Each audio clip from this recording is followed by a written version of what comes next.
So, generative AI. It's kind of dropped into our schools like an unannounced guest, right? And let's be honest, everyone is feeling a little perplexed. Teachers, students, administrators, we're all scrambling to figure out what this all means for the future of learning. So in this explainer, we're going to dive into that very thing, the promise and the peril of AI in our classrooms. And yeah, that sudden arrival has schools absolutely scrambling. I mean, policies and even just everyday teaching practices are in a full-on race to keep up with every single new update. And the tricky part? There's no clear roadmap for any of this. As you'll see, this disruption is forcing everyone to rethink, well, pretty much the entire nature of teaching and learning. You know, this quote from Steve Ouellette, it nails the feeling on the ground perfectly. We're kind of just building the plane while we fly it. Think about that for a second. Educators aren't just passengers here. They are literally the ones trying to build the wings in midair. And we're going to see how that feeling, that improvisation, is shaping pretty much every response we see to AI in schools. All right, so to help us make sense of it all, here's our game plan. First, we'll look at the initial disruption itself. Then, we'll get into the big debate, the promise versus the peril for students. After that, we'll see how it's a real double-edged tool for teachers. Then we'll look at how schools are trying to craft a path forward. And finally, we'll land on the idea that this is all, well, one big, ongoing experiment.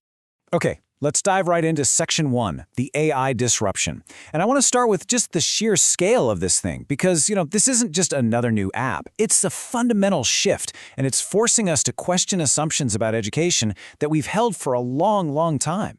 Man, this quote from Justin Reich at MIT, it just frames things so perfectly.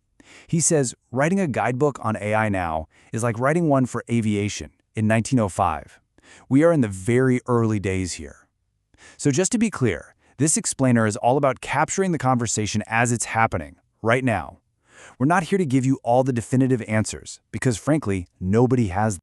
All right, next up, promise versus peril for students. This really gets to the heart of the whole debate, right?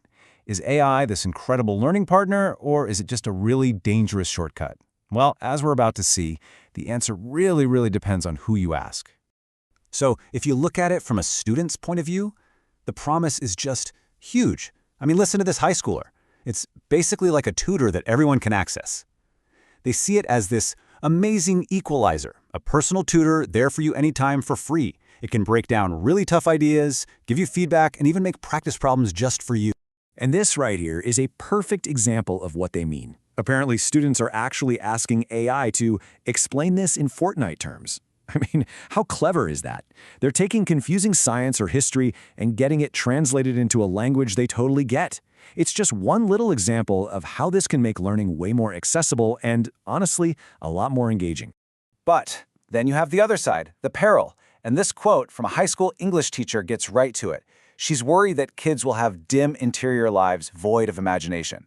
It's this really deep fear that if we outsource the struggle, the actual hard work of learning, we might be robbing students of a chance to build up their own imagination, their curiosity, their critical thinking. If the AI does all the heavy lifting, what happens to our own mental muscles?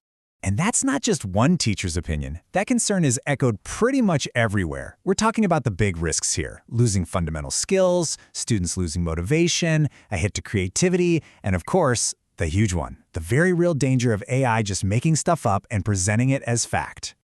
Of course, it's not just students who are trying to figure all this out.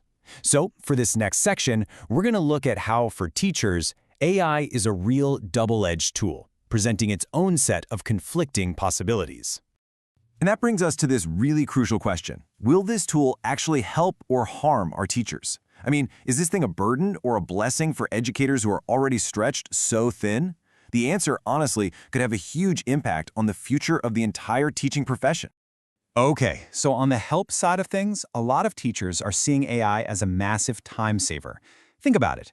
Generating lesson plans, differentiating instruction, creating rubrics, even drafting emails to parents.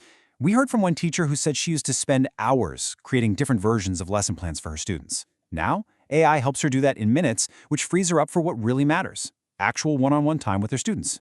However, not everyone is jumping on board, and it's really interesting why. Teachers like Dr. Marino here are making a conscious choice to avoid AI.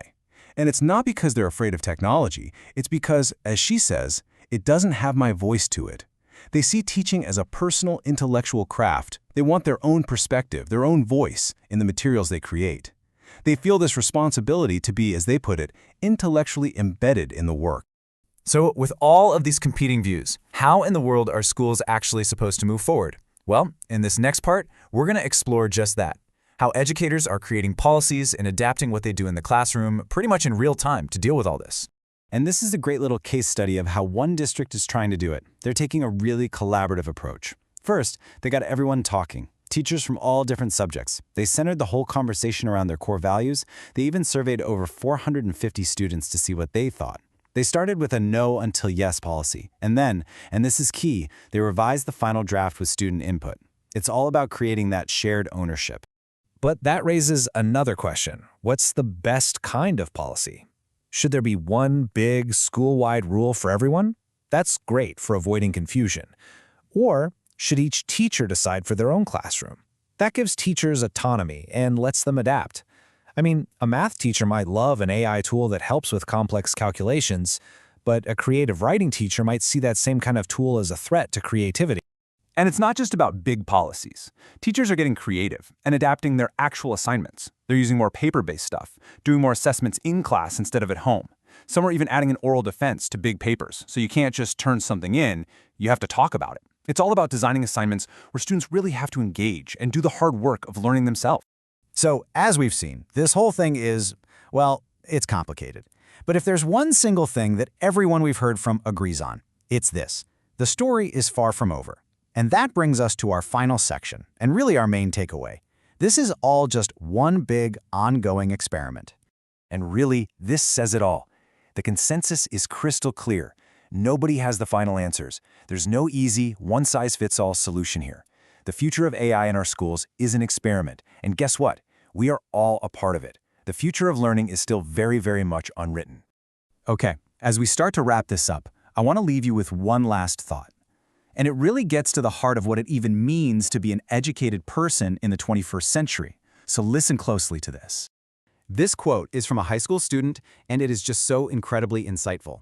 I think schools are kind of like parents. You rather want to teach them core values they will stick with. Think about that. As this student puts it so well, maybe the goal isn't just about teaching how to use the latest AI tool. Maybe it's about instilling those timeless values. Integrity, curiosity, critical thinking, so they can make the right choice, no matter what new technology comes along next. So, here's the bottom line. AI is here. It's not going away. This whole conversation about its place in our schools, it's already happening, and it involves every single one of us. Whether you're a teacher, a student, a parent, or just part of the community, you have a role to play in this. So the real question we want to leave you with is, how are you going to join the conversation?